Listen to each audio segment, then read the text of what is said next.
My namaskar to all. I am Anand Rajataksha and you are seeing my YouTube channel Anand Akhyan. In the beginning itself, let me request you to subscribe to the channel and if you like the video then please put a like on it and if you like the video then if you find a subject of interest please share it too. Let's get to the subject without any further ado. As you might have seen from the thumbnail, I have mentioned there that you may be surprised to know that Rahul Gandhi is not the real problem of the country. And you may be thinking, what is this man saying? And everybody is saying nothing else but Rahul Gandhi is the real villain. He's just acting a part. He's just acting a part. He's just there and he's available. So he's acting a part. He is not the real problem. The real problem, you see, even when you talk of a villain becomes a popular villain, or a hero becomes a popular hero when there is an audience that likes the hero, or audience that likes the villain. So Rahul Gandhi is the villain, but there is a huge audience that likes the villain. That audience is the problem, not the villain itself. There would be another villain who would react differently. And that audience, because it is loud in its appreciation and it is drowning out any other voice of protest or any other voice in its loudness, therefore Rahul Gandhi becomes a popular villain. Okay. Let's put it this way, that Rahul Gandhi, you might have seen the cover thumbnail. Rahul Gandhi is surrounded by people in the US. You can see that they are all Indians, NRIs, people of Indian origin, okay, non-resident Indians. Now, most of them are first generation NRIs. You would normally expect that a first generation NRI has some attachment towards the country. Well, we don't want their sympathy, we don't want them to do anything for India. That is not necessary. India is capable of taking care of itself. But at least don't interfere. Don't try to put the country down, don't try to destroy the country from outside. At least do that much. What kind of people are we?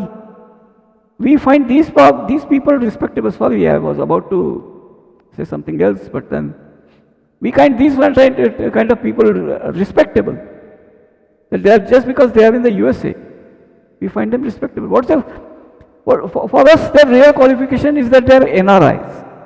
That's their real achievement. Not what their education is, but they are educated people. So they have an educational qualification, and that qualification doesn't matter. That education qualification says that they are intelligent enough. They have the brains to know that Rahul Gandhi will be a disaster for the country. They know that. And here too, it is not, see, the people who support Rahul Gandhi or the people in the administrative machinery, that's the real government of the country. The party is not the government. The government is the permanent bureaucracy, administration, police, judiciary, etc. The invisible government, you can say, the indirect government, they are actually the direct government. Okay. But we call them indirect because they don't sign. All scams, they take birth in the mind of these people. Then they clothe it and make it a scheme. And they keep the clothes the same. So when the baby grows up, those clothes get, you can't wear those clothes anymore. So the clothes get torn and they have to be discarded. And it parades naked as a scam. But who is responsible for that? The midwife, not the one who has conceived it.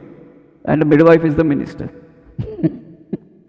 That minister has no mental capacity to conceive of a scam from its inception to implementation. No, he has no capacity to do that. He just lacks the IQ. all he is told is that this scam will give this much money to your party and to you, or to you and your party. And he says, okay, where should I sign? That's it.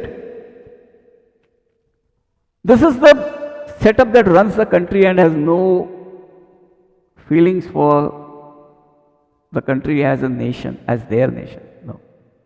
Which is why they settle their children abroad. And they tell you, when they settle their children abroad, you say, if you ask them, why did you settle your children abroad? They say, they have no future in India. India holds no future. What they don't say is that they are responsible for the situation. If India, according to them, India has no future, you don't dare ask them, and what are you doing about it? No. You don't dare ask them that you were given the mandate to run the country and what you have chosen is to ruin it. You don't ask them.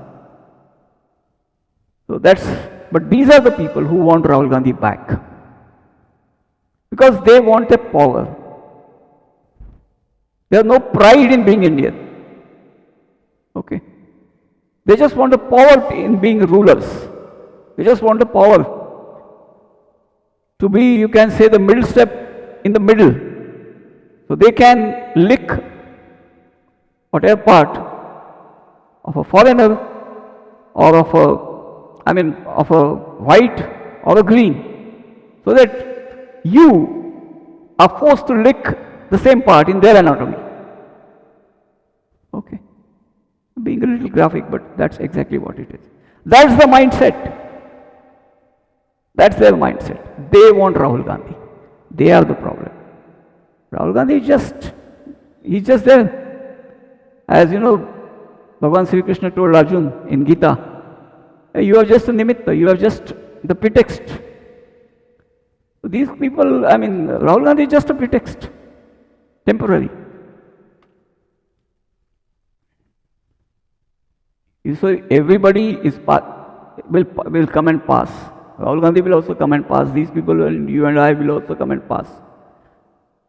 But this is the mindset that has brought India to what it was pre-Modi. We know what Modi has done for India. There is a lot to be done yet. A lot. It will take maybe, I don't know, maybe 20 Modis. Okay. To build on what Modi has started building. It will take a long way. But it will take just one Rahul Gandhi to destroy everything that Modi has built. And Modi has built. We know that. So, you see, even Shivaji Maharaj had to suffer the same. He had to fight more Hindus than he had to fight Muslims. Because those Hindus, they felt that he was an inferior being. They felt that he was of an inferior caste. He wasn't. But just because he came from a relatively poorer family background than their established background, they felt that he was inferior. And they couldn't countenance that. And all the invective that they had hurled at him is all there. People know of it. But that's what it is. That's what it was. And that's the same. You see, I don't say that, I don't call Manishankar Iyer as their seed. No, he is not. I have no aspersions to cast on his mother. No. Or his father. No. But it is that same mentality, same mindset, which has been inherited. Where he calls Modi Neech, Chaiwala. The same mindset. That is what it is. These are the people who want us to cry before them. So that they can, they'll dispense some favors and extract money for that. Or they can just make our life miserable and just demand payment just to lay off, just to let us live. That is exactly what Jazia means. And this is what they want. Okay. So, my dear Hindu friends, you want to live in peace? Or, see, there is a Latin saying, "Si pacem para bellum." If you want peace, prepare for war. We are at war. And I feel that war may not be restricted to the ballot box. At least fight the battle of the ballot. And maybe if it goes beyond that, let us be prepared for it. That's all I have to say. Because the way these disasters are happening, the way these so-called purported accidents and people getting, emboldened to do whatever they want, they are doing. Why are they emboldened? Because they are not shocked. Why are people emboldened to, derail trains and cause loss of lives, possible loss of lives? Because they are not shot.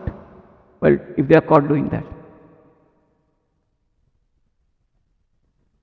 Let me say this explicitly, because they are not shot if they are caught doing that. You will see so many Hindus who will say that, you should not blame the entire community. But that community which was there, which saw them doing it, did not stop them from that. And they said, don't blame the community. They did that in broad daylight, in front of the entire community. Nobody stopped them. And still you will have Hindus, Let me not name names, but you know who they are. The regular suspects or the regular villains who will say, don't blame the entire community.